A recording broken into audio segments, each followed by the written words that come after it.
আসসালামু আলাইকুম ওয়া রাহমাতুল্লাহি ওয়া বারাকাতুহু। বিসমিল্লাহ ওয়া আলহামদুলিল্লাহ ওয়াসসালাতু ওয়াসসালামু আলা রাসূলিল্লাহ ওয়া আলা আলিহি ওয়া আসহাবিহি আজমাইন, আম্মা বাদ।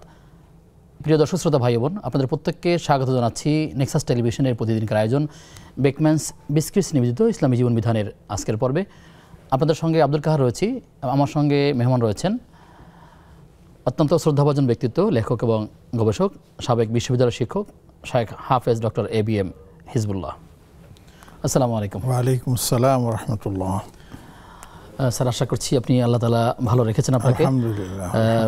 প্রতিবারই শনিবার আপনার সাথে আমার দেখা হয়। জাযাকাল্লাহ। আপনার মাধ্যমে আমরা জ্ঞান নিয়ে ধন্য হই, ইনশাআল্লাহ তাআলা আমাদের দর্শকরাও উপকৃত হন। জি, আল্লাহ পাকের কাছে দোয়া করুন আল্লাহ পাক যেন সুস্বাস্থ্য দেন এবং সবার খেদমতে হাজির হতে থাকেন। আমিন আমিন। প্রিয় দর্শক, আজ আমরা গুরুত্বপূর্ণ একটি পার্ট নিয়ে আলোচনা করতে চাই। আমরা গত সপ্তাহে শনিবারও এই ওমরার কিছু মাসাইল নিয়ে কথা বলেছি। আজও আমরা বাকি মাসআলাগুলো নিয়ে আলোচনা করব, এই কারণে যে আসলে গোটা ওমরা সফরটা যেন আমাদের নির্ভুলভাবে হতে পারে। যারা ওমরাতে যাবেন যাতে করে কোনো একটা মাসালার ব্যাপারে সন্দিহান না থাকেন, সেজন্য আমরা এই আয়োজনের আজকেও ওমরার কিছু মাসাইল আমরা আলোচনা করব ইনশাআল্লাহ তাআলা। রাসূল সাল্লাল্লাহু আলাইহি ওয়াসাল্লামের একটি হাদিস সহিহ মুসলিমের মধ্যে এসেছে যে এক ওমরা থেকে আরেক ওমরা এর মাঝখানের সব গুনাহের কাফফারা, অর্থাৎ আল্লাহ তাআলা এই গুনাহগুলো মাফ করে দেন। আসলে আমরা এই আলোচনায় যাব, স্যারের থেকে শুনবো। আপনিও চাইলে আমাদের সাথে আলোচনায় যুক্ত হতে পারবেন। নেক্সাস টেলিভিশন ইসলামিক পেজের কমেন্টে যে কোনো প্রশ্ন আমাদেরকে জানালে আমরা সেই সকল প্রশ্নের শারঈ সমাধান জানবার চেষ্টা করব ইনশাআল্লাহ তাআলা। এছাড়া স্ক্রিনে দেখানো নম্বরে ফোন কলের মাধ্যমে আপনারা আমাদের সাথে যুক্ত হতে পারবেন ইনশাআল্লাহ তাআলা। স্যার, একটি হাদিস দিয়ে শুরু করতে চাই যে এক জুমা থেকে আরেক জুমা এবং এক ওমরা থেকে আরেক ওমরা, এর মধ্যে যে কাফফারা বলতে বলা হয়েছে, আসলে কি বোঝানো হয়েছে এখানে, যদি আপনি এই হাদিসটা একটু ব্যাখ্যা করেন। জাযাকাল্লাহু খাইর। হাদিসটি যেমন আপনি বলছেন মুসলিম শরীফে আছে, বুখারী শরীফেও আছে, দেখা যায় হাদিসের ভাষাও বিভিন্ন রকমের আছে। যেমন আল হাজ্জু ইলাল হজ্জ ওয়াল উমরাতু ইলাল উমরাহ ওয়াল জুমআতু ইলাল জুমআহ কাফফারাতুল লিমা বাইনাহুমা, এভাবে।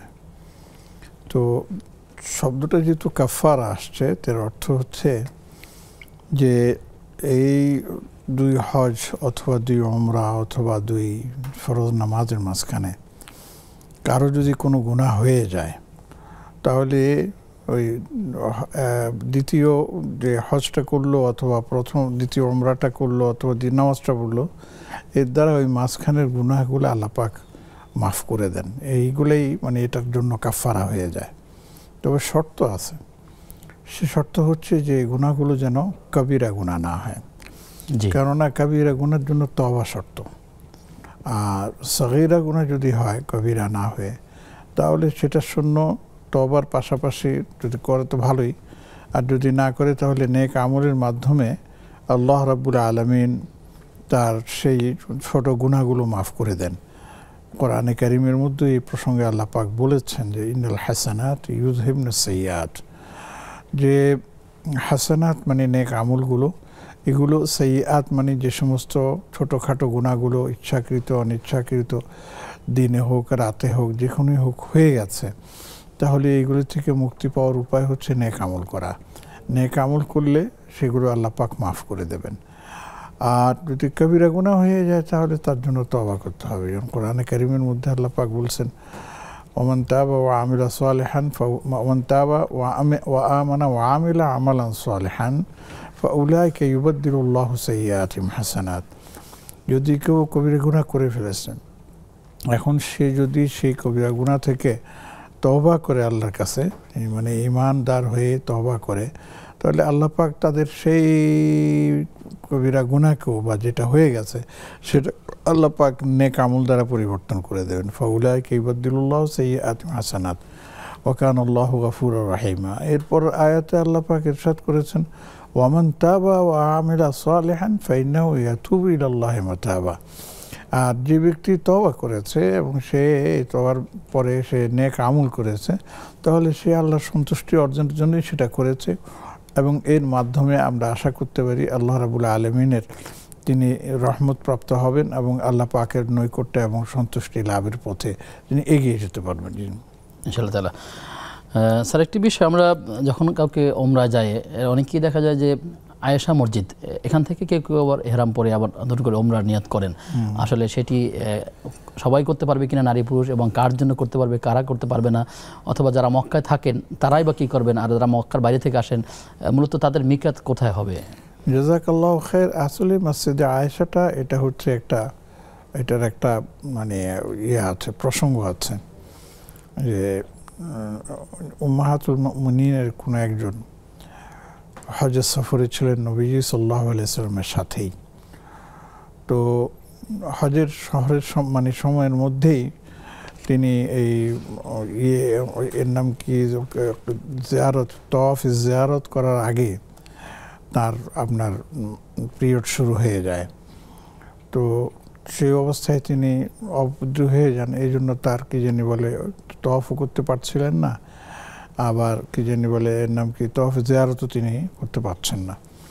তখন নবীজি সাল্লাল্লাহু আলাইহি ওয়াসাল্লাম তাকে বিরত রাখলেন যে তুমি এগুলি করার দরকার নেই, তুমি থাকো, পিরিয়ড শেষ হয়ে পবিত্র হওয়ার পড়লে তার জানাবেন। তো তাকে জানানো হলো যে তিনি যখন প্রিয় সমর্থ করে পবিত্র হলেন, তখন রাসূলুল্লাহ সাল্লাল্লাহু আলাইহি ওয়াসাল্লাম হযরতে আব্দুর রহমান ইবনে আবি বকর রাদিয়াল্লাহু তাআলা আনহুর সাথে মা আয়েশা উম্মাতুল মুমিনিন তাকে পাঠিয়ে দিলেন ওই মসজিদে, যে অমুক মসজিদে যাও, সেখান থেকে ইহরাম করে আসো। ওই সূত্রেই ওই মসজিদের নামটা মসজিদে আয়েশা হয়ে যায়। এবং এখান থেকে উলামায়ে কেরাম বলেছেন যে এটা স্বাভাবিকভাবে মেয়েদের জন্য বিশেষ করে প্রযোজ্য, যারা মানে ইহরাম অবস্থায় যদি তাদের ইহরাম ভেঙে যায় শরীয়র উযুরের কারণে, তারা এই কাজটা করতে পারবে, তাদের জন্যই আসলে এই মসজিদে আয়েশা। কিন্তু পরবর্তীতে উলামায়ে কেরাম এবং দেখা যায় সাহাবায়ে কেরাম রাদিয়াল্লাহু তাআলা আনহুর সময়ও দেখা যায় যে অনেকে এই মসজিদে আয়েশা থেকেও আপনার এই ইহরাম করে এসে নফল তওয়াফের জন্য নিয়ত করতে পারবেন, নফল তওয়াফের জন্য নিয়ত করার সুযোগ আছে। যেমন আব্দুর রহমান ইবনে আবু বকর রাদিয়াল্লাহু তাআলা আনহু, যিনি আমাদের আয়েশা রাদিয়াল্লাহু তাআলার সাথে ছিলেন, ওনার তো আর কোনো সমস্যা ছিল না, কিন্তু বোনের সাথে তিনিও মানে ইহরাম করলেন, ইহরাম করে তিনিও উমরা করলেন। তো এর দ্বারা উলামায়ে কেরাম বলছেন যে কেউ সেখানে যদি থাকে তাহলে সে ইচ্ছা করলে সেও সেখান থেকে মানে তো আপনার থেকে মসজিদ আয়েশা থেকে আপনার ইহরাম করে তিনিও তিনি বলে আপনার নফল তওয়াফ করতে পারবেন। এখন প্রশ্ন হলো যে যারা মক্কা মুকাররমায় অবস্থান করেন সার্বক্ষণিক মুকিম সেখানকার, তাদের মিকাত কোনটা?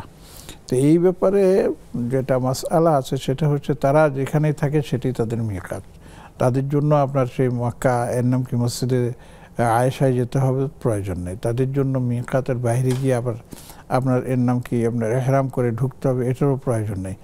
বরঞ্চ তাদের বাড়ি থেকেই তারা যদি কি জানি বলে ইহরাম পরে তারা আপনার বাইতুল্লাহ শরীফের তওয়াফে চলে যান, সাই করেন, তাহলে এটাই তাদের জন্য আপনার উমরার এর নাম কি হয়ে যাবে, এটা উমরার ইহরাম হয়ে যাবে, এমনকি হজের ইহরাম হয়ে যাবে। দেখুন আমরা যখন কি জানি বলে অনেকে হজে যান বা যারা হজে যান তারা কিন্তু প্রথমে অনেকে ইহরাম করেন, যারা তামাত্তু করেন তারা তওয়াফ করেন, আপনার উমরা করেন। আবার এমন আছে অনেকে যারা কেরান করেন, তাদের তো আগে থেকে ইহরাম হয়ে থাকে, তাদের নতুন করে ইহরাম করার দরকার নেই। আবার যারা কি জানি বলে ইফরাদ করেন, তারাও আগে থেকে ইহরাম বেঁধে আসেন, তাদের দরকার নেই। কিন্তু তামাত্তু যারা করেন তারা উমরা করার পর কিন্তু হালাল হয়ে যান। এরপরে তাদেরকে 8 তারিখ বা 9 তারিখে তাদেরকে আবার নতুন করে আপনার কি করতে হয়, ইহরাম করতে হয়। তো তারা কোথায় ইহরাম করবেন? তো তারা বলে যে তুমি যেখানে আসো ওখান থেকে তুমি ইহরাম করো। এখানে আমরা দেখেছি অনেক সময় মুআল্লিমরা বলে যে আপনি কাপড় নিয়ে মসজিদে চলে যান, সেখানে গিয়ে 2 রাকাত নামাজ ইহরামের কাপড় পরে 2 রাকাত নামাজ পড়ে ইহরাম করে তারপরে আসেন, মানে বাইতুল্লাহ শরীফের মসজিদে হারাম যেটা আছে ওইটা। তো এখান থেকে মাসআলা দেখা যায় যে মক্কাবাসী যারা আছে, মুকিম যারা আছে, তাদেরকে আপনার এই ইহরাম পরার জন্য একবারে মিকাতে চলে যেতে হবে, এটা জরুরি নয়। শেখ, একটি বিষয় যে পর্দা নারী এবং পুরুষের উপর জনিত ফরজ, কিন্তু মাতাফে তওয়াফের জায়গাতে অনেক সময় দেখা যায়, অনেক সময় অনেকে মনে করেন যে এখানে মনে হয় নারী পুরুষের পর্দা করতে হয় না, খুব মিশে যায় মানুষের সাথে, অর্থাৎ নারী এবং পুরুষ অনেকটা একাকার হয়ে যায় যদি যখন মানুষের ভিড় বেশি থাকে। তো আসলে এক্ষেত্রে কি করণীয় নারীদের? আসলে একটা হাদিসের মধ্যে আছে যে ইহরামটা কোথায়, তখন বলছে ইহরামটা আল ওয়াজ, চেহারাটার মধ্যে হচ্ছে আপনার ইহরাম। তো এর থেকে উলামায়ে কেরাম বলেছেন যে পুরুষদের তো সবসময় মুখ খোলাই থাকে, তার দরকার নেই। মেয়েদের ক্ষেত্রে যেহেতু তাদের হিজাবের প্রশ্ন আছে, পর্দার পোশিদের প্রশ্ন আছে, তো তাদের জন্য বলা হয়েছে যে তারা এই ইহরাম অবস্থায় শুরু থেকে শেষ পর্যন্ত চেহারা খোলা রাখবে। এবং এটা সম্পর্কে অনেক মাসআলা আছে, উলামায়ে কেরাম বলেছেন যে তখন মেয়েদের চেহারা খোলা রাখাটার মধ্যেই তাদের ইহরাম নিহিত। কিন্তু অধিকাংশ উলামায়ে কেরাম বলছেন যে কথাটা ঠিক, কিন্তু তারপরেও মেয়েদের জন্য আপনার ইহরাম অবস্থায় মুখ ঢাকাটাই হচ্ছে শ্রেয়, উত্তম। এবং দেখা গেছে যে ইয়ের কথা বলা হয় যে তারা যে ইহরাম পরে সে ইহরাম যেন আপনার গালের মধ্যে না লাগে, এক ধরনের ক্যাপ আছে, তারা ক্যাপগুলো পরতে পারে, এই জন্য ক্যাপগুলো ওজন ব্যবস্থা আছে, ব্যবস্থা করে নিয়েছে। আর যারা চেহারা খোলা রাখে তাদের তো আর কিছু করার দরকার নাই। জি স্যার, আপনার কাছে আসবো। জি, দর্শক আছেন, প্রিয় দর্শক কে আছেন? আসসালামু আলাইকুম। জি, ওয়ালাইকুম আসসালাম হুজুর। আমি নীলা বলছিলাম পাবনা থেকে। জি বোন, প্রশ্ন। জি, প্রশ্ন করব হচ্ছে মানে আমরা মেয়েরা যারা বাজার থেকে কেমিক্যাল না, আসলে ওই যে গাছের মেহেদি না, এমনি খুচরো মেহেদি পাওয়া যায়, যেটা আমাদের মাথায় দেই, যে আবরণটা পড়ে লালচে ভাবের, এটা দিলে কি মানে হচ্ছে অজু হবে? কালার করার জন্য না, মানে চুল কালারিং এর জিনিস না, জাস্ট মেহেদি, গুঁড়া মেহেদি পাওয়া যায়। তো এগুলো যে ইউজ করি, এটার জন্য কি অজু হবে আমাদের? এই বিষয়ে একটু বলবেন। আচ্ছা বোন, আপনি থাকুন আমাদের সাথে, আমরা জানবেন ইনশাআল্লাহ তাআলা। স্যার, এই প্রশ্নের জবাবটা যদি আমরা আপনার থেকে জি, একবার সহজ। আসলে মনে রাখবেন যে আমাদের মা বোনদের জন্য কিছু বিষয় আছে, তাদের সাজসজ্জাতে তারা সেটা ব্যবহার করে থাকেন। তো সেগুলোর মধ্যে যেমন নেইল পালিশ আছে, নেইল পালিশ একটু পুরু, এবং সেটা যদি আপনার নখের মধ্যে দেয়া হয় তাহলে সেই কারণে ওই নখ পর্যন্ত পানি পৌঁছায় না। এই ক্ষেত্রে কিন্তু এই নেল পালিশ দিয়ে কেউ যদি উজু করে তাহলে তার উজু হবে না। হ্যাঁ, এই জন্য বললেন যে এক ধরনের, আমি বলছি, আমি সেটা দিয়ে আসছি। তো এইভাবে অনেকে আছে যে আমাদের মানে ছেলেরা যেমন দাড়িতে আপনার খেজাব লাগায়, কুপ লাগায়, মেয়েরাও অনেক সময় কি যেন বলে মাথার মধ্যে যে কোনো কারণে হোক তারা কালারিং করে, দ্যাট মিনস কি জানি বলে অন্য কালার অনেক ব্যবহার করেন, আবার অনেকে মেহেদি ব্যবহার করেন, যেটা আমাদের প্রশ্নে এসেছে। তো এই ধরনের যদি আপনার মেহেদি ব্যবহার করা হয় আর এতে যদি চুলের মানে আপনার লালচা রং হয়ে যায় বা আপনার কালো হয়ে যায়, কোনো সমস্যা নেই। এই অবস্থায় তিনি উজু করতে পারবেন, তার উজুর কোনো ক্ষতি হবে না, গোসল করলেও তার গোসল হয়ে যাবে। জি জি, আশা করছি আমাদের বোন তার জবাব পেয়েছেন। আমরা যে আলোচনা ছিলাম যে তওয়াফের সময় কোন আমল করবেন। তওয়াফের সময় অনেকে অনেক কথা বলেন, কেউ টেলিফোনে কথা বলেন বা পার্সোনালি ব্যক্তিগতভাবে একে অপরের সাথে কথা বলেন। মূলত তওয়াফের সময় কি করতে আমল আছে, কি করবেন? আসলে তওয়াফটা হচ্ছে এমন একটা আমল, যে আমলটা হচ্ছে যে আমি সরাসরি আমার রবের সাথে সম্পর্ক, মানে কি করলাম, সম্পর্ক জুড়ে দিলাম। হ্যাঁ, সালাতের মতো বলা যায় একরকম, যে তাকবীরে তাহরিমা পড়ার পর সালাম পর্যন্ত আর কোনো কথা বলা যায় না, কথা বললে আবার সেই নামাজ থাকে না। তো এহরামটাও প্রায় সেম সেরকম, তবে এহরামে অবস্থায়, তওয়াফ অবস্থায়, এহরাম অবস্থায় আপনার কথা বলার সুযোগ আছে। এখন তওয়াফ অবস্থায় যখন আমরা তওয়াফ করি, এই তওয়াফ করা অবস্থায় আমাদের সবচেয়ে আপনার মানে উত্তম আমল হচ্ছে কথাবার্তা বাদ দিয়ে আল্লাহর সাথে কথা বলা।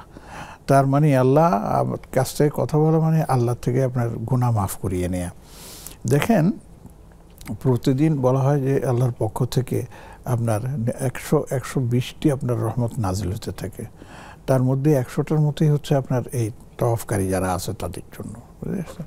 তওয়াফ করা অবস্থায় যারা তওয়াফকারী আছেন তাদের জন্য, হ্যাঁ, যারা বসে আছে তাদের জন্য হচ্ছে ভিন্ন আপনার রহমত। তো এই রহমত প্রাপ্তির সময় দুনিয়াবি অন্যান্য কাজ করা এটা আসলে উচিত না, তবে এটার দ্বারা আপনার এহরাম ভেঙে যাবে না। দুঃখজনক হলো সত্য যে এখন প্রযুক্তির যুগে আমরা দেখেছি অনেকে বিশাল একটা লাঠি নিয়ে তার মধ্যে মোবাইল লাগিয়ে এসে তওয়াফ করতেছে আর এটা লাইভ প্রকাশ করতেছে, এটা উচিত না। 1 নম্বর। 2 নম্বর, অনেকে দেখছি যে মোবাইলে কথা বলতেছে, এটাও উচিত না। এগুলি যদি আমরা করি তাহলে এই তওয়াফের এই সময়টা তো আমি আর ফেরত পাবো না। এই জন্য তওয়াফ অবস্থায় যদি একান্তই আপনার যদি কোনো মোবাইল এসে যায় তখন বলে দেওয়া, লোক দেখানো হয়ে যেতে পারে, লোক দেখানো হয়ে যেতে, রিয়া হয়ে যেতে পারে। একান্তই যদি বলা হয় যে আমি তোমার সাথে পরে কথা বলতেছি, এখন আমি তওয়াফে আছি, একত্র বলে দিয়ে ছেড়ে দেওয়া উচিত। এবং সবসময় খেয়াল রাখতে হবে তওয়াফ অবস্থায় যে যেন আপনার মুখটা জিকিরের দ্বারা সবসময় ভিজা থাকে। জিকির সুবহানাল্লাহ আলহামদুলিল্লাহ এই ধরনের জিকিরগুলো আছে। দোয়ার মাধ্যমে হতে পারে রব্বানা আতিনা ফিদ দুনিয়া, রব্বানা ইসরিফ আন্না, রব্বানা হাব লানা মিন আজওয়াজিনা, রব্বানা যালামনা আনফুসানা, খালি দোয়াই করতে থাকেন, দোয়াই করতে থাকেন। মানে এই তওয়াফ শেষ হয়ে গেলে এই সুযোগটা আর ফেরত আসবে না, আবার নতুন করে তওয়াফ করেন না। এই সময়টা অত্যন্ত মূল্যবান, অবশ্যই এটা পরিকল্পিতভাবে কাজে লাগানো উচিত। জি জি জি, আপনার কাছে আসবো বিরতির পর ইনশাআল্লাহ তাআলা। প্রিয় দর্শক, আপনারা দেখছেন বেকম্যানস বিস্কিটস নিবেদিত ইসলামী জীবন বিধান। সময় হয়েছে একটা বিরতির, ফিরছি কিছুক্ষণ পর, সাথে থাকুন।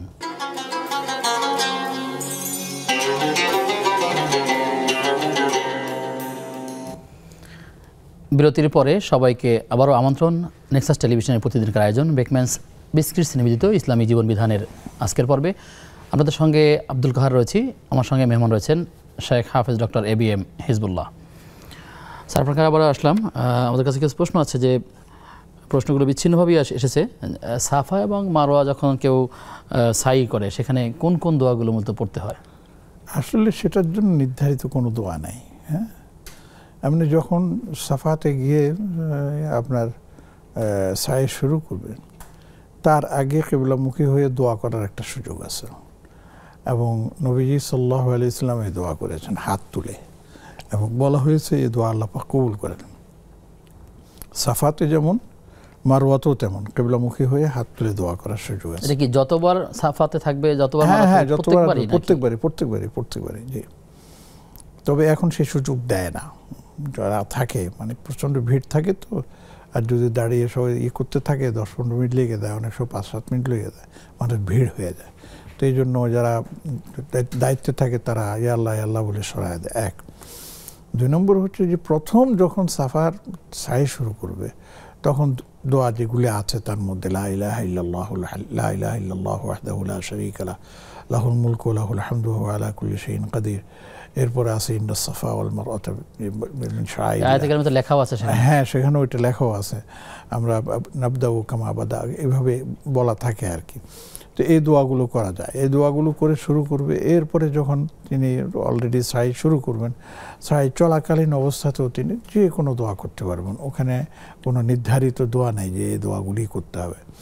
তো এইভাবে আপনি এই সাফা থেকে মারওয়াতে গেলেন, মারওয়াতে গিয়ে সেই কিবলামুখী হলে একটা দোয়া করলেন হাত তুলে, আবার শুরু করলেন। ওই দোয়া আপনি একটাই বারবার রিপিট হয় সেটাও করেন, কোনো অসুবিধা নেই। এবং সেখানে সব আরবিতেই করতে হবে এটাও জরুরি না, বরঞ্চ আপনি আপনার মাতৃভাষায় যে ভাষার মানুষ সে ভাষায় আল্লাহর কাছে দোয়া করতে পারে, কারণ এই ভাষার মালিক হচ্ছেন আল্লাহ। আল্লাহ পাক সব ভাষা সম্পর্কে আপনাকে যেন, তবে কোরআন এবং হাদিসের দোয়াগুলোর তাৎপর্য তো ভিন্ন, তার সেখানে ভিন্ন আছে। হ্যাঁ, সেটার ভিন্নতা আছে, সেটা আমি বললামই যে আপনি যত পারেন আপনি দোয়া করেন, আরবিতে করেন, কোরআন হাদিসে আপনি যেগুলো আছে সেগুলি করেন। এরপরেও অনেকের নিজেদের অনেক ব্যক্তিগত দোয়াও থাকে, সেই দোয়াগুলো আপনি ইচ্ছা করলে সেখানে আপনি করতে পারবেন, কোনো সমস্যা নেই। জি। তো এই সাই শুরু করবেন সাফা থেকে, কেউ যদি ভুলবশত মারোয়া থেকে শুরু করে সাফায় আসেন, এভাবে যদি সে কন্টিনিউ করে তার সাইগুলো শেষ করে, এতে কোনো সমস্যা? হ্যাঁ, এটা সমস্যা আছে। ওটা যদি আপনার মারোয়া থেকে শুরু করে সাফাতে আসছেন, তাহলে এটা আর আপনার সাইয়ের অংশ হিসাবে গণ্য হবে না। আপনাকে সাই থেকে আপনি যেতে হবে, সাই থেকে গিয়ে মারোয়া থেকে আবার সাফা থেকে আবার মারোয়া, এইভাবে এসে মারোয়াতে গিয়ে শেষ করতে হবে। সপ্তম যেটা আপনার সাই সেটা মারোয়াতে গিয়ে শেষ হবে। জি, কেউ যদি ভুল করে এরকম কাজটা সেরে ফেলে, পরবর্তীতে জানতে পারলেন যে আসলে তার এটা, তিনি নতুন মানুষ, তিনি হয়তো সাফা কোনটা মারোয়া কোনটা অতটা তিনি খেয়াল করতে পারেননি, তিনি 7টা সাই তিনি করে ফেলেছেন, এখন কি হবে তার? এই তিনি চুলও কেটে ফেলেছেন, হালাল হয়ে গেছেন, এরপরে যদি করে তাহলে এটার ব্যাপারে বলা হয়েছে যে তিনি এই উযু তো সেটার জন্য শর্ত না, তারপরে উযু করে তিনি আবার যাবেন, সেখানে গিয়ে সাফা থেকে আপনার মারওয়া থেকে সাফা থেকে মারওয়াতে 1 চক্কর দিয়ে সেটা পুরো করে 7 চক্কর পুরা করবেন। আবার কেউ বলছে যে নতুন করে আবার 7 চক্কর করতে হবে, তো নতুনের কথা অনেকে বলেন না। তবে এই যে ভুল করে যেটা করেছেন, এটার জন্য তিনি কিছু দান সদকা করে এটার জন্য কাফারা দিয়ে দিবেন ইনশাআল্লাহ। এতে করে আল্লাহ পাক তার সাই পুরাটাই আল্লাহ তাআলা কবুল করুন। যখন কেউ তওয়াফ করে, এটা তো অনেক সময় সাপেক্ষ ব্যাপার, 7 বার প্রদক্ষিণ করা, কিংবা যদি কেউ সাই করে, এখানে অনেক সময় ব্যাপার থাকে। কেউ যদি একটু বিশ্রামের প্রয়োজন হয়, সে মাঝখানে আধা ঘন্টা 1 ঘন্টা বিশ্রাম করে নিতে পারবে কিনা? নাকি একবারই করতে হবে?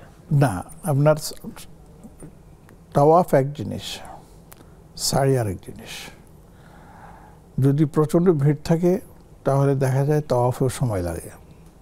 জি। আর যদি প্রচণ্ড ভিড় না থাকে তাহলে আমাদের হিসাব অনুযায়ী আপনার 20-25 মিনিটে 7 তাওয়াফ হয়ে যায়, 7 চক্কর হয়ে যায়।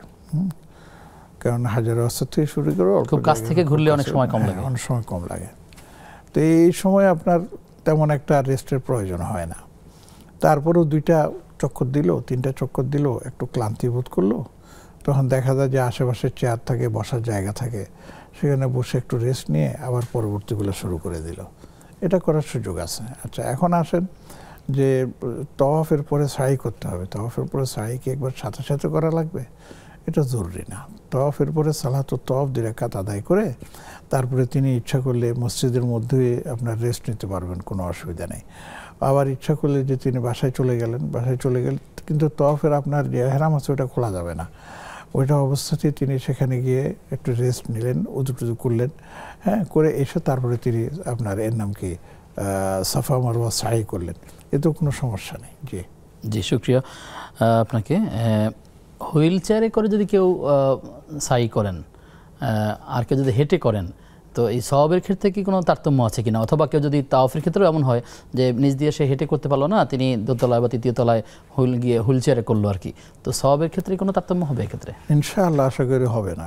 কারণ এটা হচ্ছে আপনার ওজরে মাকুল যদি হয়, যেটা শরীয়ত সম্মত, সেই ক্ষেত্রে তিনি যদি আপনার হুইল চেয়ার, কেন এখন তো গাড়ির ব্যবস্থাও আছে, উপরে গাড়ির ব্যবস্থা আছে, যে আপনি গাড়ি দিয়ে ও যদি আপনি তাওয়াফ এবং সাই করেন তো 100 রিয়াল লাগে। এখন বাড়াইছে কিনা যায় না, আমরা দেখে আসছি। আর যদি আপনি তাওয়াফ নিচে করলেন, হেঁটে করলেন, কিন্তু সাইটা করার জন্য আপনি উপরে গাড়ির ব্যবস্থা নিলেন, তাহলে 50 রিয়াল লাগে। ঠিক আছে। আবার এটাও আছে যে হুইল চেয়ারে আপনার ব্যবস্থাপনা তাদের আছে, টাকা যায় লাগে। হ্যাঁ, আপনি তাদেরকে টাকা দিলে তারাই আপনাকে নিয়ে ঘুরে নিয়ে আসবে। তো এতে করে সওয়াবের কোনো তারতম্য হবে না ইনশাআল্লাহ, এবং তিনি পুরোটাই সওয়াব পেয়ে যাবেন। জি, আল্লাহ তাআলা কবুল করুন। জি, প্রিয় দর্শক কে আছেন আমাদের সাথে? আসসালামু আলাইকুম।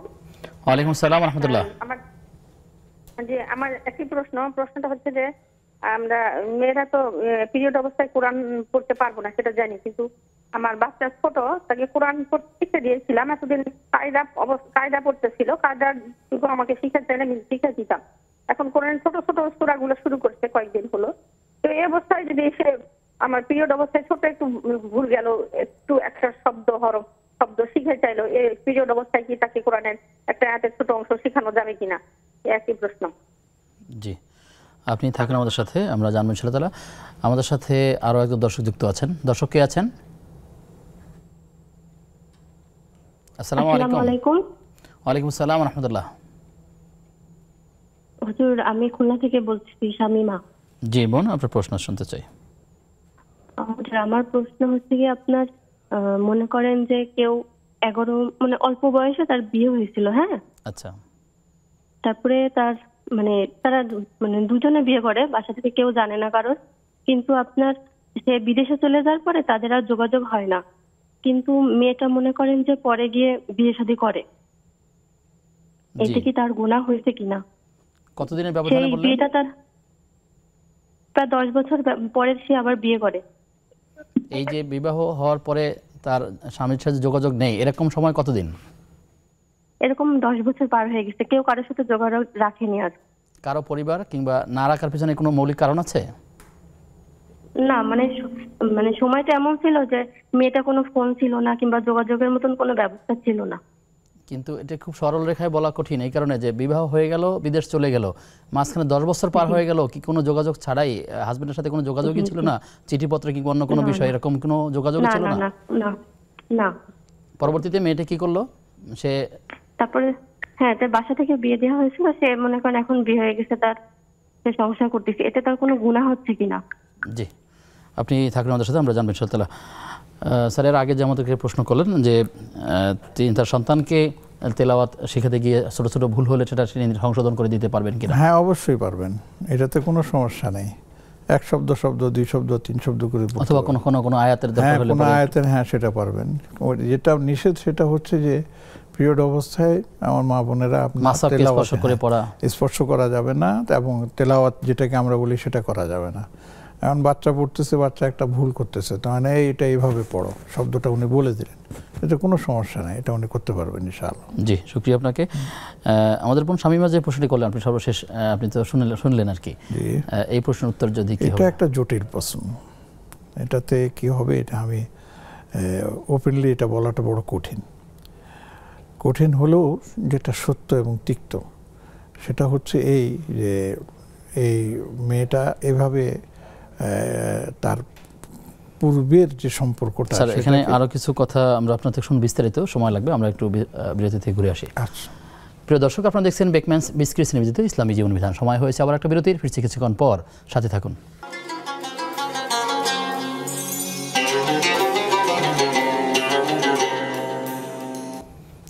বিরতির পরে সবাইকে আবারও আমন্ত্রণ নেক্সাস টেলিভিশনের প্রতিদিনকার আয়োজন বেকম্যানস বিস্কিটস নিবেদিত ইসলামী জীবন বিধানের আজকের পর্বে। আপনাদের সঙ্গে আব্দুল কাহার রয়েছি, আমার সঙ্গে মেহমান রয়েছেন শায়েখ ডক্টর হাফেজ ABM হিজবুল্লাহ। স্যার, আমরা বিরতির আগে একটা প্রশ্ন নিয়েছিলাম, আমাদের বোন শামীমা প্রশ্ন করেছিলেন যে অল্প বয়সে তার বিয়ে হয়েছিল এবং বিয়েটা যতটা জানতে পেরেছি তিনি একাকী করেছিলেন, গার্ডিয়ানের হয়তো বা সম্মতি ছিল না, এবং এই বিয়েটা তিনি গোপনে রেখেছিলেন। তিনি তার বাবার বাড়িতে থাকতেন এবং স্বামীর বাড়িতে থাকতেন না। কিছুদিন পর তার হাজব্যান্ড বিদেশ চলে যাওয়ায় তার সাথে দীর্ঘ একটা গ্যাপ থাকে, যোগাযোগ হয়নি। পরবর্তীতে গার্ডিয়ান অন্যত্র বিয়ে দিয়েছে। প্রশ্ন হচ্ছে এই বিয়েটা হয়েছে কিনা, আর এখানে কি কি তার করণীয় দরকার ছিল, ভুল হয়ে গেলে তার কি করা দরকার? এটাই সমস্যা। আমি যতটুকু প্রস্তুত দ্বারা বুঝেছি এটাই মূল, যে এই বিয়েটা পারিবারিকভাবে হয়নি। এই বিয়েটা হচ্ছে ছেলে মেয়ের নিজেদের সম্মতিক্রমে তারা নিজেরা বিয়ে করে নিয়েছে। এখন সেখানে সাক্ষী ছিল কিনা সেটা তারাই বলতে পারবেন ভালো। 2 নম্বর কথা হচ্ছে যে ছেলেটা বিদেশ চলে গেছে, ওয়েলকাম গেছে, ঠিক আছে, তো মেয়েটা তার ঠিকানা জানে না, এই কথা আমি মানতে প্রস্তুত না। কারণ সে নিশ্চয়ই জানতো ছেলেটার বাসা কোথায়, ছেলেটার ঠিকানা কি নিশ্চয়ই জানতো, কিন্তু সেখানে সে যোগাযোগ করে ছেলের সাথে নিজের থেকেই সম্পর্ক কি দিয়ে নেবে, তার খোঁজ খবর নেওয়া হ্যাঁ মানে তার খোঁজ খবর নেওয়া উচিত ছিল এবং তার সাথে যোগাযোগ করা উচিত ছিল। কিন্তু মেয়েটা যে কোনো কারণেই হোক, ব্যক্তিগত ইগো হোক অথবা লজ্জাশরমের কারণে হোক, সেটা জানায় নাই, অথবা মান অভিমানের বিষয় থাকতে পারে। সেটাই আছে। তো এই ক্ষেত্রে মেয়ের পরিবারের কি যেন মুরব্বীরা দেখলেন মেয়েটার বিয়ে হওয়া দরকার, তারা বিয়ে দিয়েছেন, তারা এটা গুণাক্ষরও জানেন না। তো এতে করে মেয়েটা যে অপরাধটা করেছেন, যে অন্যায়টা করেছেন, সেটা হচ্ছে তার পূর্বের বিয়েটাকে গোপন রেখে এখন তিনি যে নতুন করে আবার বিয়ে বসেছেন, বিয়ে আরেকজনের সাথে ঘর সংসার করছেন, শরীয়ত এটাকে কি বলে, এটাকে শরীয়ত বৈধ বলবে? এই জন্য এই প্রশ্নগুলো সাধারণত আমরা মিডিয়াতে বলি না, কারণ এগুলি নিয়ে বেশ মানে জটিলতা আছে। আমি এই জন্য পরামর্শ যেটা দেই সেটা হচ্ছে, যেহেতু মেয়ের মধ্যে একটা অনুশোচনা আসছে, এটা যে গুনাহ হয়ে যাচ্ছে কিনা ইত্যাদি অনেক কিছু, সেক্ষেত্রে আমি তাকে বলবো যে আপনি আপনার স্বামীকে বুঝিয়ে আপাতত সেপারেশনে চলে যান, বিয়ে ভাঙবেন না, দরকার না বিয়ে ভাঙার, সেপারেশন চলে যান, আলাদা থাকে সিদ্ধান্ত হওয়ার পরে। হ্যাঁ, সিদ্ধান্ত আলাদা হওয়ার থেকে এরপরে এই ঘটনাটা মেয়ের পক্ষ থেকে মেয়েই লিখবে যে আমার এই ঘটনা হয়েছে, এরপরে এতদিন পর্যন্ত আমার স্বামী সাথে যোগাযোগ ছিল না, যা মুখে বলেছে সেটা লিখিতভাবে দিবে, সে লিখিত দিবে। এরপরে আপনার মুফতি সাহেবরা যে ফতোয়া দেবেন সেটার উপর তিনি আমল করবেন। এখানে একটা ছোট্ট ওনার পক্ষে যাবে, সেটা যদি সেটা উনি করতে পারেন, যে কতদিন একজন স্বামী স্ত্রী থেকে আপনার মানে বিরত থাকলে স্ত্রী নিজের তালাক নিয়ে সে অন্যত্র বিয়ে বসতে পারে, এটার একটা মাসআলা আছে। তো আমরা সেটা এখানে মিডিয়াতে আলোচনা আমরা করতে চাই না। এই জন্য আমি বলবো যে এটা লিখিত পরিত আকারে অন্তত 3 জায়গায় মুফতি সাহেবদের কাছে যারা এগুলি মানে পরিচিত, তাদের কাছে জিনিসটা পাঠিয়ে দেন, পাঠিয়ে দিয়ে সেখান থেকে যেই আপনার সিদ্ধান্ত আসবে সেই সিদ্ধান্ত অনুযায়ী, অন্য সব মাসালার মতো তালাকের মাসালা নয়, এই কারণে তাকে একটু জেনে শুনে মাসালা লিখিত নিতে হবে। এই অবশ্যই লিখিত নিতে হবে, এটাই হচ্ছে সর্বোত্তম পদ্ধতি। আমরা এখান থেকে বললেই সেই মাসালা হবে না। জি, আশা করছি আমাদের বোন বিষয়টি বুঝতে পেরেছেন। শেখ, আমরা যে আলোচনায় ছিলাম এর আগে ওমরা সংক্রান্ত, যদি কেউ সাইও শেষ করলো, তওয়াফ শেষ করে সাই শেষ করলো, এরপরে সে চুল কাটার আগে বাসায় গিয়ে আবার তার ইহরামটা অর্থাৎ কাপড় যে পরিধান করা আছে এটা খুলে রাখতে পারবেন কিনা বা খোলার সুযোগ আছে কিনা? এটা খোলার সুযোগ আছে, কিন্তু দম দিতে হবে। দম মানে কি, কিছু কাফারা দিতে হবে। কেননা তা অবস্থায় এহরাম অবস্থায় আপনার এহরাম শেষ করে যে মানে চুল কাটা অথবা হলক করা এটা না করে এহরাম খোলাটা এটা হচ্ছে একটা একটা একটা একটা এটাকে বলে একটা জুরুম, মানে একটা অপরাধ। তো এই জন্য তিনি আবার তাতে কাপড়টা পরে তিনি একটু মাথার চুল কেটে নেবেন, অসুবিধা কী আছে, করে নেবেন, মেয়েরা হলে একটা অ্যাকাউন্ট করে নেবেন, তারপরে তিনি এহরাম খুলে নেবেন। তো এই যে একটা গ্যাপ হয়ে গেল, এই যে সামান্য একটা ভুল হয়ে গেল, এই জন্য তিনি কিছু সাদাকা করে দেবেন কাফারা হিসাবে, ইনশাআল্লাহ এটা কবুল হয়ে যাবে, আদায় হয়ে যাবে ইনশাআল্লাহ তাআলা। পরবর্তী প্রশ্ন হচ্ছে, তিনি তাওয়াফ যে করছেন কিংবা সাই যে করছেন, এখানে যদি কারো সন্দেহ হয় আমি কি 5টা করলাম নাকি 6টা করলাম, 7টা করলাম নাকি 6টা করলাম, এই যে সংখ্যা নিয়ে যে কারো যদি দ্বিমত থাকে সেক্ষেত্রে সমাধানটা কি? সমাধানটা হচ্ছে যে নিজেকে নিজে প্রশ্ন করবেন যে আসলে কোনটা, 3টা করছি না 4টা করছি। তো যদি তার মানে মন বলে যে না আমি 4টাই করেছি, তাহলে 4টাই হিসাব করবেন। আর মন যদি বলে যে না 4টা না 3টা করেছে, তাহলে 3টাই হিসাব করবেন। এই ক্ষেত্রে যদি একটা চক্কর বাড়তি হয়ে যায় তাতে কোনো সমস্যা নেই, কিন্তু কম হয়ে গেলে তো তার তওয়াফই হবে না। সেই জন্য আমরা বলি যে কমটাকে ধরে তিনি যেন সাইটা পুরো করেন, যে এই তওয়াফটা পুরো করেন। প্রবল ইচ্ছা যারা জাগবে সেটাই তিনি সিদ্ধান্ত নেবেন। যে শুকরিয়া। এই হজ কিংবা ওমরা থাকাকালীন সময় দেখা যায় যে তার সাথী কাফেলা অন্য যারা থাকেন তাদের কারোর সাথে কখনো কখনো মুআল্লিমের সাথে বাকবিতণ্ডা হয়, ঝগড়া হয় বা উচ্চ বাক্য বিনিময় হয়, এতে করে কোনো ক্ষতি আছে কিনা বা এটা গুনাহ কিনা? অবশ্যই এটা গুনাহ, যদি সেটা আপনার বৈধভাবে হয়, অন্যায়ভাবে যদি না হয়।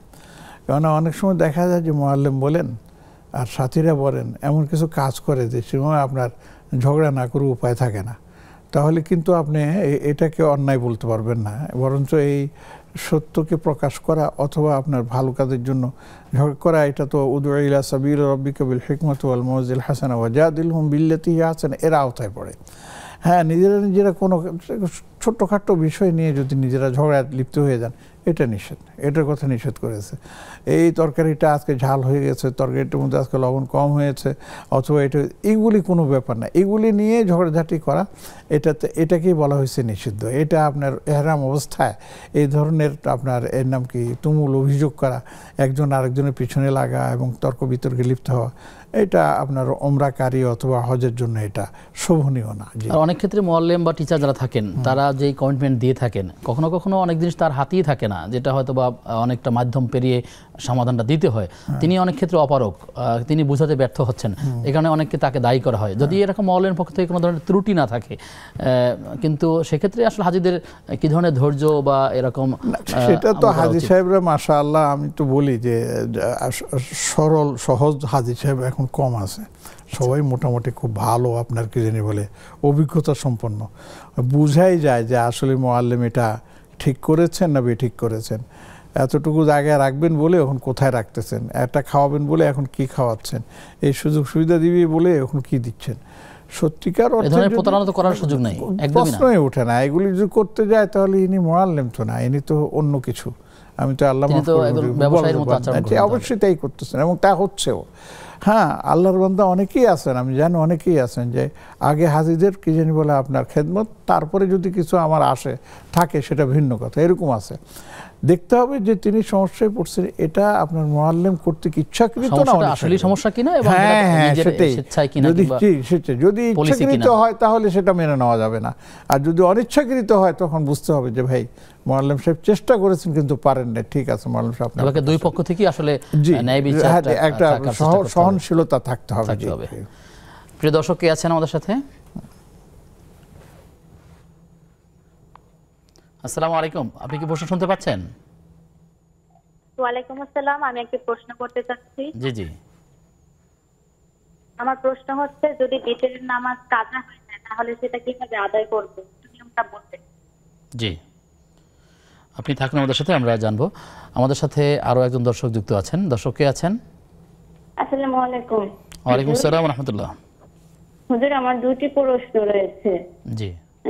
একটা হচ্ছে, আমার বিশেষ করে ফরজ নামাজের সময় দ্বিধায় পড়ে যাই যে আমি 3 রাকাত পড়লাম না 4 রাকাত পড়লাম। আচ্ছা আচ্ছা।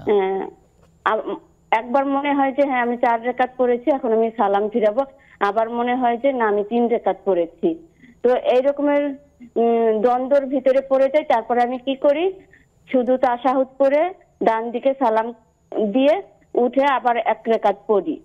আচ্ছা, এখন আমার কথা হচ্ছে কি, আমার কেন এরকমের নামাজে এমনটা হয়, কিন্তু আমি শুরুতে এটা করি যে আমি একদম সতর্ক থাকবো আমার যেন কোনো ভুল না হয়, কিন্তু 2 রাকাতের পরে যেন আমার কি রকমের হয়ে যায়, আমি ভুলে যাই। আচ্ছা, এই হচ্ছে প্রশ্ন। আর ওইভাবে আমি যে পরে তাশাহুদ পড়ে তারপরে সালাম ফিরিয়ে আবার মানে শুধু ডান দিকে সালামটা ফিরাই, তারপরে আবার নামাজ পরে 1 রাকাত সম্পূর্ণ শেষ করি, এভাবে কি আমার নামাজ হবে কিনা এটা একটু জানাবেন। আর একটা প্রশ্ন হচ্ছে, আমি আমার ছোট বাচ্চার যখন 5 মাসের গর্ভ, তখন আমার বোনের হাজবেন্ড খুবই গুরুতর অসুস্থ হয়। উনি যে বাঁচবেন এটা কেউ ধারণা ছিল না। পরে আমি একটা আল্লাহর কাছে দোয়া করি যে আমার গর্ভে যে সন্তান আছে, আল্লাহ তুমি তার হায়াত আমার বোন জামাইকে দাও, বা আমার ওই বাচ্চার উসিলায় তাকে তুমি সুস্থ করো। তারপরে এখন আমি খুবই এটার জন্য মর্মাহিত, খুবই দুঃখিত যে আমি এরকমের দোয়া কেন করলাম। তো এটার জন্য আমি আল্লাহর কাছে অনেক ফানা চাইতেছি, মাপ চাইতেছি। সবে বরাতে, সবে কদরে আমি খুব আল্লাহর কাছে মাপ চাচ্ছি এটার জন্য। কিছুদিন আগে মানে বছর 1.5 আগে আমার মা আর আমার ভাতিজি ওমরা হজ করতে গিয়েছিল। তো আমার ভাতিজিকে এই কথাটা বলি যেন সৌদি আরব যাইয়া মানে মদিনা শরীফে, মক্কা শরীফে যাইয়া যেন আমার এই ভুলের কথাটা বলে আল্লাহর কাছে মাপ চায়।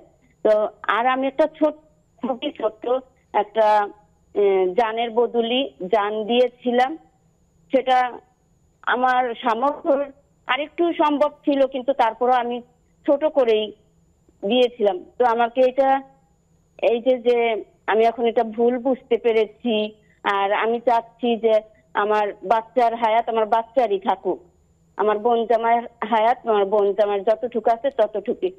এখন এটা আমি ইমোশনাল হয়ে গেছি, আমার এখন কি করণীয়?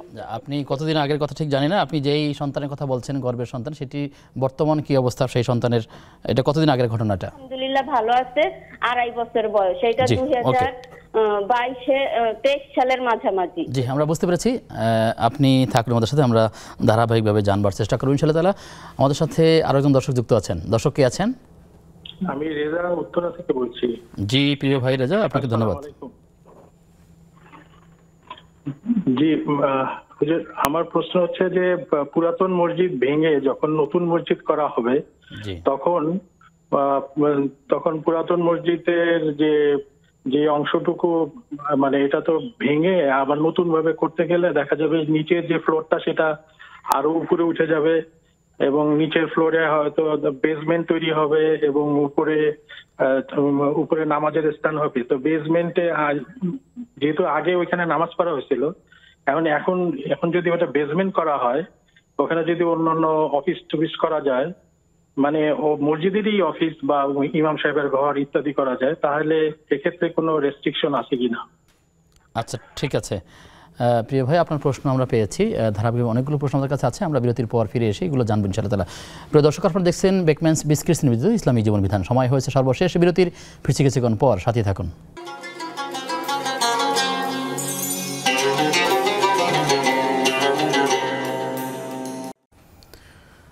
বিরতির পরে সবাইকে আবার আমন্ত্রণ নেক্সাস টেলিভিশনের প্রতিদিনকার আয়োজন বেকম্যানস বিস্কিটস নিবেদিত ইসলামী জীবন বিধানের আজকের পর্বে। আপনাদের সঙ্গে আব্দুল কাহার রয়েছি, আমার সঙ্গে মেহমান রয়েছেন শায়েখ ডক্টর হাফেজ ABM হিজবুল্লাহ। স্যার, আমাদের কাছে প্রশ্ন রেখেছেন আমাদের এক বোন যে বেতেরের সালাত যদি কারো কাজা হয়ে যায়, যিনি পড়তে না পারেন, তাহলে পরবর্তীতে টাকা আদায় করার উপায়টা কি, কিভাবে আদায় করবেন? উপায়টা একটাই, যেহেতু বেতেরের নামাজ তো নির্দিষ্ট একটা নিয়ম আছে, ওই নিয়মেই তিনি পরবর্তীতে সেটা আদায় করবেন। এখন সেটাকে দিনে করবেন না রাতে করবেন, সেটার আর কোনো বাধ্যবাধকতা নাই, যেহেতু কাজা মানেই হচ্ছে নির্ধারিত সময়ের পরে চলে আসছে। এই জন্য পরের দিন দিনের বেলাও তিনি সে কাজা করতে পারবেন, রাতেও সে কাজা করতে পারবেন, ওই একই নিয়মে তিনি নামাজটা পড়বেন। আর নিয়তটা থাকবে যে আমার ছুটে যাওয়া কাজা নামাজটা আদায় করছে। জি, তো এখন এই দিনের বেলা যে সালাতগুলো, সেগুলো তো সাধারণত জোর সংখ্যায় কেউ কেউ বলে থাকেন, তো বেতের তো বেজোর, এটি আসলে কেউ বলছেন তাহলে দিনের সাথে 1 রাকাত বাড়ি 4 রাকাত করবেন, আসলে এমনটি কি? হ্যাঁ, এই ধরনের একটা কথা বলা আছে, এই জন্য একটা বলা আছে যদি দিনে পড়ে, আর রাত্রে পড়লে 3 রাকাতেই পড়তে হবে। তো আমি আমার যতটুকু ইয়েতে পরিস্থিতি দেখেছি যে যতটুকু আছে সেটা পড়লে কোনো সমস্যা নেই, যেহেতু কাজার জন্য কোনো যেমন রাতের 3টা বেতরে 3 রাকাতের কাজা যদি কেউ দিনের বেলা পড়ে সেই 3 রাকাতেই পড়বে, 4 রাকাত পড়বে না। আচ্ছা আচ্ছা, আমাদের মনের প্রশ্ন ছিল যে এটাও ফরজ নামাজের ক্ষেত্রে অনেক ক্ষেত্রে তিনি 3 রাকাত 4 রাকাত 2 রাকাত এরকম একটা সন্দেহ থাকেন, একটু আগে সন্দেহের কথা অবশ্য বলেছেন, তারপরেও তিনি বলছেন যদি এরকম হয় তখন আমি শুধু তাশাহুদ পড়ি এবং একটা সাহু সিজদা দেই। আসলে এক্ষেত্রে সাহু সিজদা দেয়া লাগবে কিনা? উনি সম্ভবত বলছেন যে উনি আবার দাঁড়ায় 1 রাকাত পুরা করেন। আসলে এটাকে একবারে দেওয়া উচিত না, মানে পাত্তা দেওয়া উচিত না। 2-1 ঘটনা এরকম ঘটতে পারে, যদি অনেকে তো তিনি যেটা বললেন তার প্রায় এমনটি হয় না। প্রায় এটা হলে এটাকে মানে করার দরকার নেই, যে এটা মনে আসে যে আমি 3 রাকাত হচ্ছে 3 রাকাত, 4 রাকাত হচ্ছে 4 রাকাত, ওটার উপরে তিনি আমল করবেন, কোনো কথা নাই।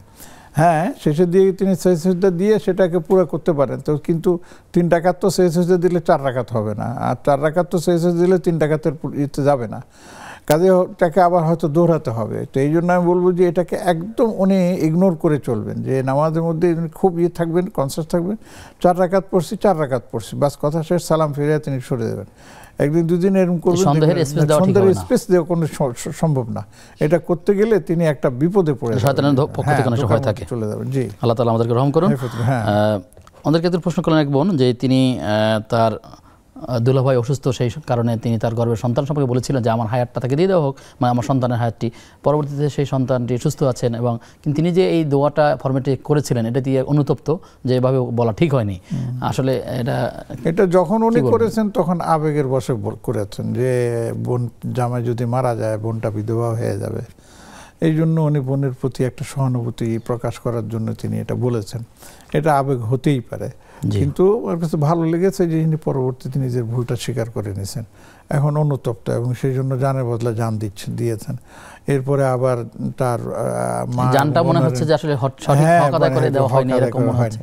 যাই হোক, এবং যেহেতু তিনি অনুতপ্ত হয়েছেন এবং আল্লাহর কাছে ক্ষমা চাচ্ছেন, তওবা করেছেন, ইনশাআল্লাহ আমরা আশা করি তাকে যে আল্লাহ পাক এই তওবা করার সুযোগ দিয়েছেন, মানে অনুতপ্ত হওয়ার সুযোগ দিয়েছেন, এটাই তার জন্য বিশাল একটা প্রাপ্তি আল্লাহর পক্ষ থেকে, এবং তিনি এইভাবেই চলুন, ইনশাআল্লাহ আল্লাহ পাক তার সন্তানকে ভালো রাখবেন, আমরাও দোয়া করি সন্তান ভালো থাকুক।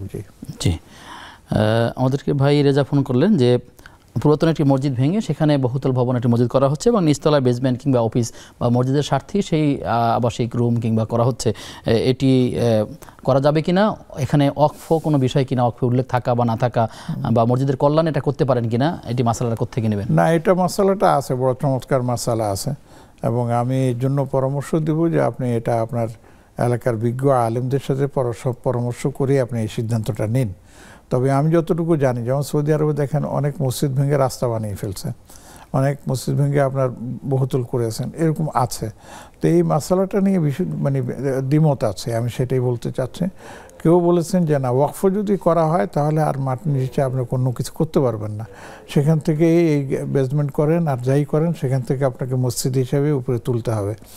আর যদি ওয়াকফের সময় সেটা বলা থাকে যে প্রয়োজনে এটা ভেঙে নতুন করে মসজিদ করলে সেখানে মার্কেট হবে বা কিছু, তাহলে কিন্তু সেই সুযোগ আছে। এই জন্য বাবা ওয়াকফ করেছেন কিন্তু সন্তানরা বেঁচে আছেন, তারা মনে করছেন যে বর্তমান সময় আসলে আমাদের মার্কেট মালিক তো হচ্ছেন বাবা, তার ছেলে সন্তানরা তো বাবা না, তারা যারা মুতাওয়াল্লি তারা কি আসলে এই না, মুতাওয়াল্লি তো সন্তানরা না, সন্তান মুতাওয়াল্লি, আসল মুতাওয়াল্লি হচ্ছেন যিনি ওয়াকফ করেছেন, তারটাই সেখানে গ্রহণযোগ্য। তিনি মারা যাওয়ার পরে আর সন্তানদের সেই ওয়াকফের থাকবে না, ঠিক আছে না? তো এই জন্য আমার পরামর্শ হলো যে আপনার এলাকার যিনি বিজ্ঞ আলেম মুফতি সাহেবরা আছেন তাদের সাথে বিষয়টা নিয়ে আলোচনা করে তারপরে সিদ্ধান্ত নেন। আমি ঢাকা শহরে এরকম অনেক জানি যে আগে বছর চলি, যেটা পরে সেখানে আশা করছি আপনার পরামর্শ তারা গ্রহণ করবেন ইনশাআল্লাহ। অনলাইনে প্রশ্ন আছে, সৈয়দা মিম আইডি থেকে প্রশ্ন করেছেন যে বাবা মারা যাওয়ার পর তার সম্পত্তি ভাই বোন এবং তার ফুফুদেরকে বন্টন করে দেওয়া হয়েছে, বা দায়িত্বটা মূলত আসলে কার ছিল, কি করা দরকার এক্ষেত্রে? না, এখানে দায়িত্বটা কি, দায়িত্বটা তো হচ্ছে আপনার যা বাবার পরে সন্তানরা যারা আছেন তাদেরই এটা দায়িত্ব। বাবা তো তার বোন সম্পত্তি দেয়নি, এই জন্য বলছে যে আমার ফুফুদের সম্পত্তিটা কি আসলে আমরা দিব নাকি আমার বাবাই দেওয়া দরকার ছিল? না, বাবা দেন নাই বলে যে তারা ফুফুরা সম্পত্তি থেকে বঞ্চিত হবে এটা ঠিক না, বরঞ্চ আমি আপনাদেরকে বলবো যে আপনারা আপনাদের ফুফুদের যেটা প্রাপ্য তিনি সেটা যেন তাদেরকে বুঝিয়ে দেন, এবং যে বাবার কি জানি বলে সম্পত্তি থেকে বোন যেটা পাবে, যেটা আছে, যদি ছেলে মেয়ে থাকে তাহলে তো বোন তো সেখানে পাবেই না, শুধু মা পাবে। যদি মা থাকেন তাহলে মা পাবেন, আর গুলা সব আপনার ছেলে মেয়েরা পাবেন, তখন ফুফু কিছু পাচ্ছেন না। আর যদি ফুফু যেটা ভুল করে থাকলে সন্তানরা সেটা কারেকশন দিবেন ইনশাআল্লাহ। ক্যালকুলেট করবে। মাহফুজা মুস্তাফা এডি থেকে প্রশ্ন করেছেন যে কেউ যদি আতর বা পারফিউম ঘুমানোর সময় ব্যবহার করে তাহলে সেটি অপচয় হবে কিনা, এক্ষেত্রে কি বলবেন? না, এটা অপচয় হবে না, ব্যবহার করতে পারবেন। জি। একই সাথে তার একটা প্রশ্ন আছে, জয়ফলের পাতা খাওয়া বৈধ কিনা বা ব্যবহার করা যায় কিনা? যেহেতু এটা সম্পর্কে কি যেন বলে, এটা যে হারাম এ সম্পর্কে তো কোনো আমরা পাই না, তথ্য পাই না। কাজে যেটা হারাম নয় সেটাকে আমরা হারাম বলবো কিভাবে? সেটা খেতে পারবে অবস্থা বুঝে আর কি। প্রশ্ন এসে গেছে, তারপর বোন জানতে চাইলেন যে মেয়েরা ওমরার সময় চুল কতটুকু কাটবেন? সেটা হচ্ছে যে হাতের এক কোট আমরা বলি আর কি, শুধু এতটুকু কেটে ফেললে আপনার হয়ে যাবে, আর লাগবে না। জি। আমরা যে বিষয়ে কথা ছিলাম ওমরার মাসালা, এই বিষয়ে শাইখ বলবেন যে ওমরা যখন কেউ ইহরামে থাকেন, গুরুত্বপূর্ণ প্রয়োজনে তিনি অনলাইনে জুমে মিটিং করতে পারবেন কিনা? হ্যাঁ, সেটা পারবেন, তাতে কোনো সমস্যা নেই। এহরাম অবস্থায় তিনি জুমে মিটিং করতে পারবেন, এহরাম অবস্থায় তিনি বাইরের সাথে যোগাযোগ করতে পারবেন। এটা আপনার মানে নিষিদ্ধ কোনো বিষয় না। জি। জি। আরেকটি প্রশ্ন হচ্ছে যে কারো হাতে বা পায়ে বা শরীরে কোথাও যদি ক্ষত থাকে, সেই ক্ষত স্থানে ব্যান্ডেজ করা কিংবা ঔষধ প্রদান করা এটি ইহরামকালীন সময় করতে পারবেন কিনা? হ্যাঁ, ইহরামকালীন সময় আপনার ওষুধ ব্যবহার করা যাবে, সেটা নিষিদ্ধ বলে কিছু না। তো খেয়াল রাখতে হবে সেটা যেন আপনার পারফিউমযুক্ত বা আপনার সুগন্ধিযুক্ত না হয়, সেদিকে একটু লক্ষ্য রাখতে হবে। সুগন্ধির কথা যেহেতু বলছেন, চলছে এই শীত মৌসুম কিংবা কারো কারো আবহাওয়ার পরিবর্তনের সাথে সাথে অনেক সময় লিপ জেল বা এরকম কিছু দেওয়ার প্রয়োজন হয়ে থাকতে পারে, বা পা ফেটে যাচ্ছে বা হাত ফেটে যাচ্ছে, অনেকের হাত থেকে এরকম হয়। তো এই সকল ক্ষেত্রে যে সকল পারফিউম যে ভেজলিন পাওয়া যাচ্ছে বা লোশন পাওয়া যাচ্ছে, এগুলো দেওয়া যাবে যাতে সুগন্ধি আছে বা না, সুগন্ধি আছে এগুলি দেওয়াটা উচিত না, এমন দেওয়া যাবে না। যদি এগুলি ব্যবহার করে তাহলে এর জন্য কিছু কাফারা আদায় করতে হবে। তবে এখন আজকাল ভেজলিন বা এগুলি আপনার সুগন্ধি ছাড়াও পাওয়া যায়, খোঁজ করে সেগুলি নিতে হবে, সেগুলি ব্যবহার করতে হবে। জি, শুকরিয়া স্যার, আপনার মাধ্যমে আমরা অনেকগুলো বিষয়ের প্রশ্ন জানলাম। হ্যাঁ, জাযাকুমুল্লাহ খাইর। আমরা আপনাদের সবাইকে আন্তরিক মুবারকবাদ জানাচ্ছি। বারাকাল্লাহু ফিকুম। প্রিয় দর্শক, আজ আমরা আলোচনা করছিলাম ওমরার মাসাইলগুলো নিয়ে। আমরা গত সপ্তাহে আলোচনা করেছিলাম, যারা মিস করেছেন তারা সেইখান থেকে ওমরার মাসালাগুলো দেখে নিতে পারবেন। আমরা ধারাবাহিকভাবে চেষ্টা করছি ওমরার যত রকম মাসালা আছে, কেউ যদি সবগুলো শুনতে পারে আশা করি তার কোনো ভুলভ্রান্তি হওয়ার সুযোগ থাকবে না। আল্লাহ তাআলা আমাদেরকে প্রত্যেকটা ইবাদত নির্ভুলভাবে করবার তৌফিক দান করুন। আজ এ পর্যন্তই। আগামী অনুষ্ঠান দেখবার আমন্ত্রণ জানিয়ে আজকের মতো বিদায় নিচ্ছি। আসসালামু আলাইকুম ওয়া রাহমাতুল্লাহি ওয়া বারাকাতুহু।